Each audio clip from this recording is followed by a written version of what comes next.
반기문 사태 이후에 황교안이 지지율이 지금 2등까지도 오르고 많이 올랐습니다. 그래서 지금 보수 진영의 후보가 되는 거 아니냐 이런 이야기가 많습니다. 여권에서는 황교안 띄우기가 본격화되고 더불어민주당에서는 허튼 꿈 꾸지 마라, 어부지리는 이럴 때나 쓰는 말이다 했습니다. 근데 더불어민주당은 이런 말을 할 자격이 없어요.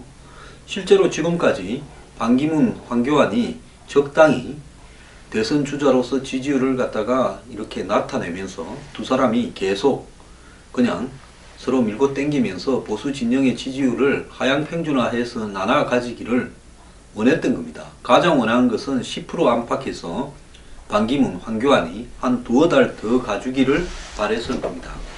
그러면서 나중에 이 죽도 밥도 안 되는 상황에서 여러 가지로 보수 진영이 질이 멸렬해지기를 기대했을 건데요.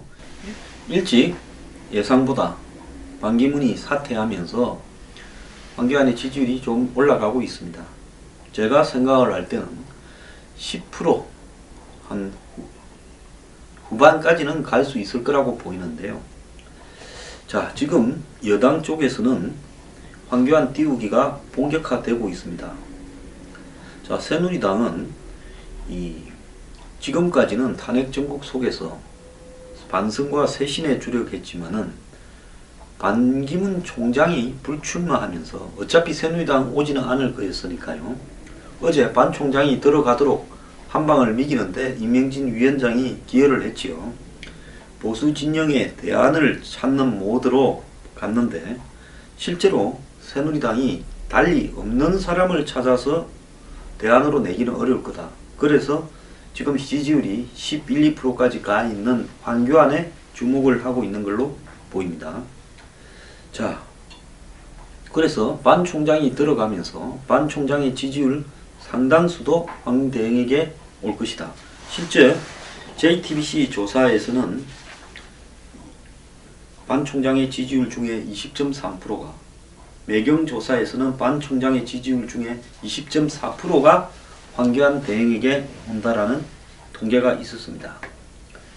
자, 이 속에서 지지율 추이, 국민의 요구, 권력 의지 등 3박자가 갖춰지면 황 대행이 새누리당의 유력 후보다 이렇게 이야기를 새누리당 관계자들이 하고 있습니다.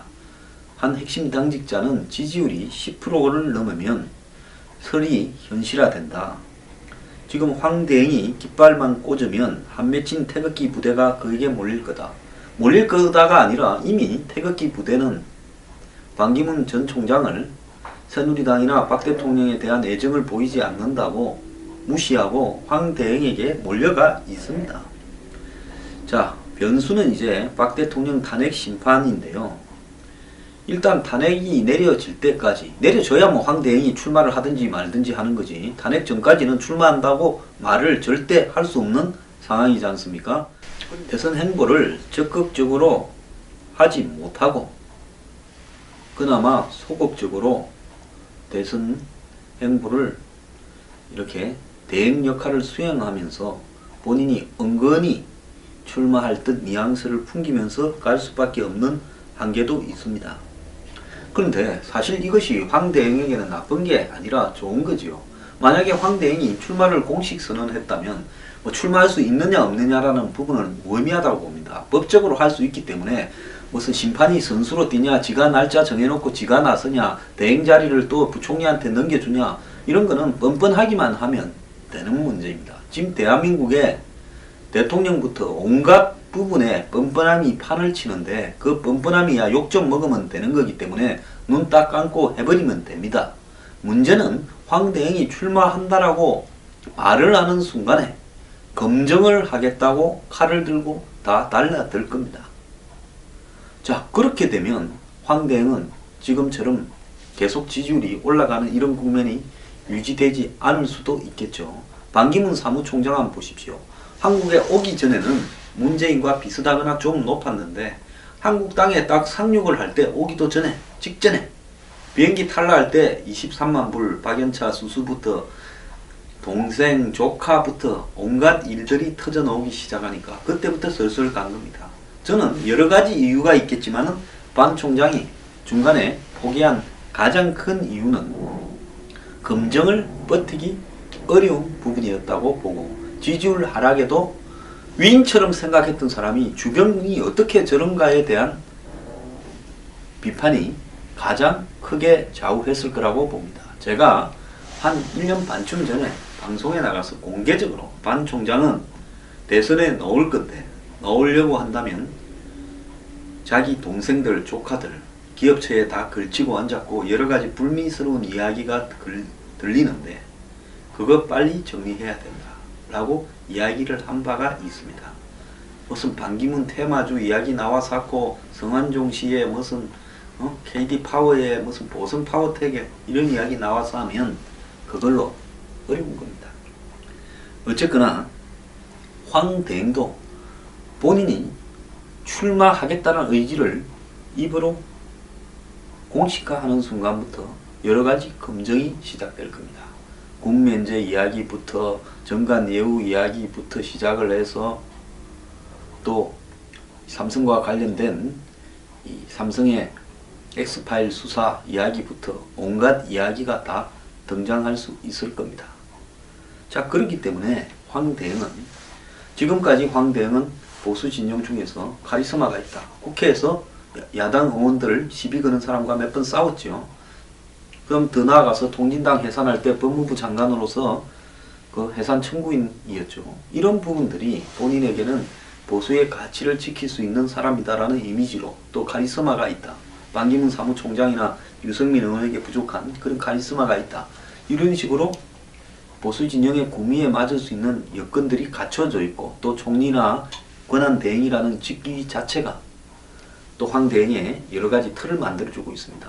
며칠 전에 트럼프와 통화를 하고, 또 오늘 방한한 매티스 장관과 미 국방장관과 대화를 하고, 이런 것들이 황대행이 자신의 어떤 유리한 부분으로 자신을 어필하거나 홍보해 나갈 수 있는 요소가 되겠지요.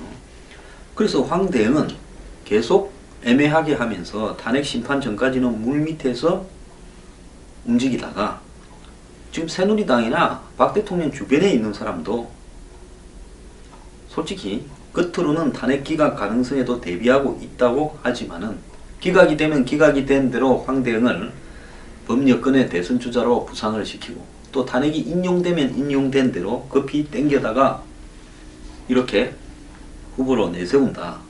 이런 생각을 하고 있을 거라고 봅니다. 특히 새누리당은 유력 대선 후보가 없고 새누리당이 지금 후보를 내기도 어렵게 된 상황에서 황대행은 새누리당에게 큰 위안이 될 수 있겠죠. 근데 황대행에게 지금 하나의 딜레마가 있습니다. 과연 보수 진영의 1위 후보는 될 수 있겠지만은 새누리당과 바른정당 두 진영의 후보 중에서 황대행이 1위를 할 가능성은 높습니다. 근데 황대행이 과연 그렇다고 해서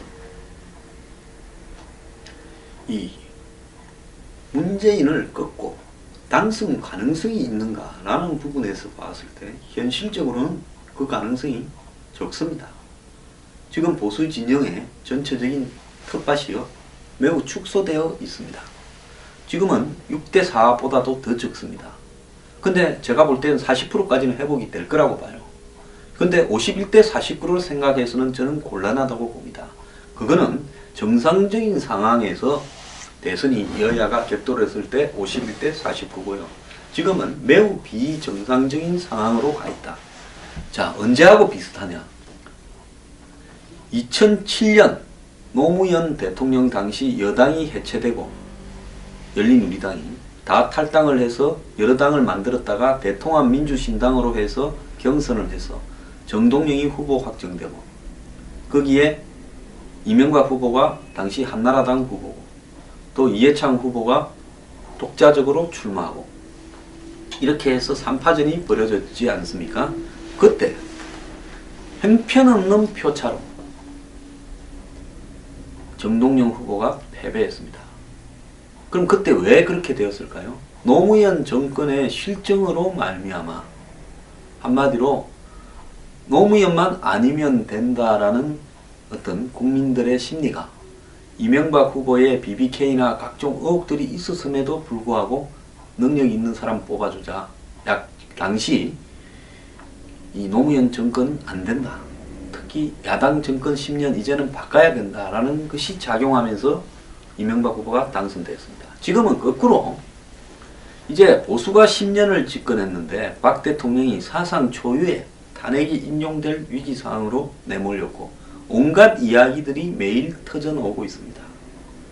자, 이 속에서 대선 양상은 지금 겉으로 보이는 국면만을 놓고 보면 2007년 때의 위치가 여야가 서로 뒤바뀌어 있는, 즉 여당 후보가 질이 멸렬해져 있고 거기서 후보를 하나를 모아서 낸다 하더라도 그 후보가 크게 득표할 가능성이 결여되고, 또 비문 진영 구야권 중에서는 제3후보가 나올 가능성이 있고, 민주당은 당 지지율 40%, 문재인 지지율 25에서 30% 하면서 압도적으로 우위를 달리는 이런 양상들이 지금 지속되고 있습니다. 자, 그러면 이 속에서 이기려고 한다면 그야말로 외연을 확장시킬 수 있는 확장성이 있는 후보여야 되고, 더 나아가서 이 지금 시대적 환경에 맞는 반엘리트 그리고 반기득권 이런 사회 분위기, 그리고 지금 이 전 세계에 일고 있는 비주류 파퓰리즘적 속성을 갖춘 후보여야 되는데, 황교안 후보가 과연 반기득권으로 반엘리트로 보이냐, 엘리트로 보이냐, 기득권으로 보이냐라는 부분은 제가 말하지 않아도 국민들이 잘 알 거라고 봅니다. 황교안 대행이 보수 진영의 후보는 될 수 있을 수 있다고 봅니다.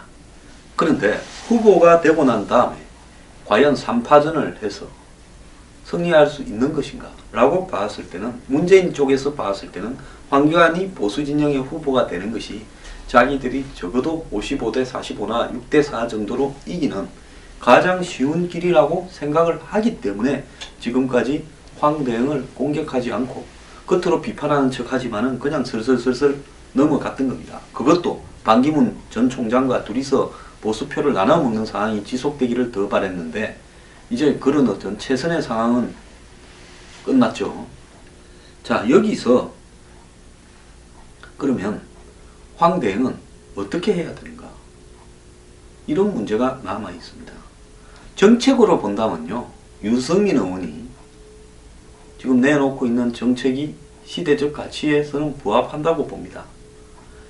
안보를 튼튼하게 하고, 유승민 의원은 안보 문제에서는 매우 원칙적입니다.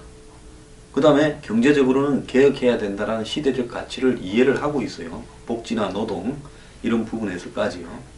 그렇다면 황 대행은 자신이 가지고 있는 긍정적인 측면과 유승민 의원이 가지고 있는 이런 외연 확장성과 시대에 맞는 이런 부분들을 두루두루 갖춰야 가능할 건데요. 지금 황 대행이 이 소수의 보수의 일각의 소수의 열렬한 지지를 받고 있고, 그것이 점점 넓어져서 보수 진영의 대세가 될 수 있는 부분은 충분히 될 수 있다고 봅니다만, 과연 그것이 대선에서 승리할 만큼은 충분한 것인가? 아니면 황 대행은 그야말로 대선 후보로 나서고 야당이 된 보수에서 역할을 하는 쪽에 만족하는 것인가? 그 부분을 지금 선택해야 될 때라고 봅니다. 적당히 싸워주고 적당히 지고 그리고 야당을 해가겠다라는 생각인지, 안 그러면 정말로 이겨보겠다고 생각하는 건지, 그러면 이겨보겠다고 생각한다면 현재의 구도가 정말 유리한 것인지 불리한 것인지, 현재 이 구도에서 이긴 만큼은 되는 것인지, 이런 것들을 봐야 되는 겁니다. 자, 황 대행은 이기기 위한 후보가 되는 것인가, 안 그러면 야당 당수가 되기를 원하는가, 선택해야 될 때라고 봅니다. 이기기 위한 후보가 되려고 한다면요, 황 대행은 적어도 당분간은 그냥 대행으로서 역할을 하겠죠. 출마 여부에 대해서는 계속 말을 닫고 가겠지만은, 이제 국민들이 거의 대부분이 황 대행이 출마할 거라고 알고 있습니다. 너도 알고 나도 알고 다 알고 있어요. 이런 상황에서 황 대행은 자신의 이미지 개선과 또 자기에게 제기될 수 있는 검증 부분들을 어떻게 돌파할 것인지, 또 대선 전략을 어떻게 가다듬을 것인지, 이런 부분에 있어서요, 노력을 해야 됩니다. 지금 노력을 해서 준비하고 그것을 나중에 폭발하듯이 짧은 시간에 내던져야지. 그러지 않으면 후보로 만족할 수 있다는 부분이 우려됩니다.